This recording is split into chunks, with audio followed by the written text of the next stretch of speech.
à toutes et à tous l'équipe, j'espère que vous allez bien. Pour cette nouvelle vidéo, on se retrouve pour parler cyclisme, mercato. On va parler du cas Julien Alaphilippe qui vient d'annoncer sa signature dans sa nouvelle équipe, qui sera donc l'équipe suisse, la Tudor Pro Cycling.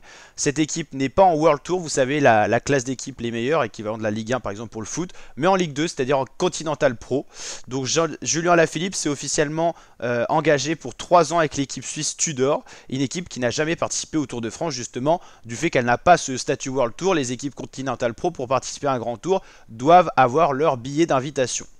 Si l'arrivée du double champion du monde pourrait ouvrir les portes de la Grande Boute à cette nouvelle formation, celle-ci restera dépendante d'une invitation 2025. Donc pour l'instant, rien de sûr pour savoir si Julien Alaphilippe fera un grand tour la saison prochaine. A noter que la Tudor a fait le Giro cette année, elle a été conviée sur les routes du Tour d'Italie. Pour la première fois de sa carrière, Julien Alaphilippe a dû donc changer d'équipe, quitter la Deceuninck Quick-Step où il s'entendait plus très bien avec le manager. Comment il s'appelle déjà oh là là, petit trou de mémoire. En plus, je vois bien sa tête, Julien Alaphilippe avec Patrick Lefebvre, voilà, c'est ça. À 32 ans, il a pris le risque de choisir une nouvelle équipe. Voilà.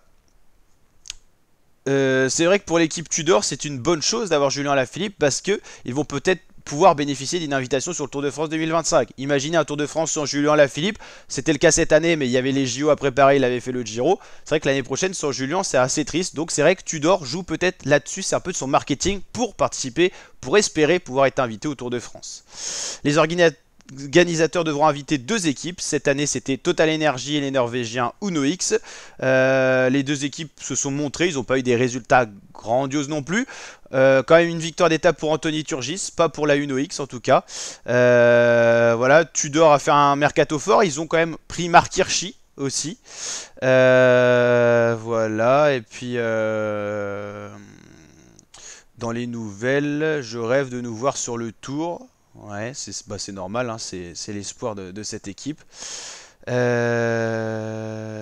je rapproche de la fin de ma carrière, plus j'ai envie d'y être, assurer le Tour de France, qui espère bien participer encore au Tour de France dans les 3 prochaines années. Ok, donc voilà, on va regarder justement un petit peu l'effectif de cette équipe, quand ça va bien vouloir s'enlever, voilà, parfait. Donc l'effectif de la Tudor, on a des coureurs pas très connus, donc on va pas forcément s'attarder dessus. On a quand même le sprinter italien Alberto Dainese qui vient de la formation DSM Firmenich. Arvin De Klein, même rôle, c'est sprinter. Les frères Eriksson, Jacob et Luca. Encore dans les coureurs assez connus, Simon Pello, le Suisse qui a fait plusieurs fois le Tour de Suisse, qu'on a pu découvrir notamment dans l'équipe nationale suisse. Sébastien Reichenbach, anciennement sous Groupama FDJ, tout comme Michael Storer, un peu plus jeune. Florian Stork, Matteo Trentin, l'italien, avec une bonne pointe de vitesse qui vient de la formation UAE Team Emirates. Michael Zeschlard, voilà, pas mal de coureurs. Et puis on peut rajouter maintenant Julien Alaphilippe qui fait donc partie des rangs de la Tudor, lui qui a quitté donc cette équipe Soudal Quick-Step de Patrick Lefebvre. Donc voilà la team, j'espère que cette vidéo Mercato Cycliste vous a plu. Si vous en voulez d'autres, n'hésitez pas à le mettre en commentaire. N'hésitez pas à vous abonner pour suivre davantage de vidéos de ce genre. Et je vous dis à très bientôt la team pour de prochaines vidéos. Ciao ciao.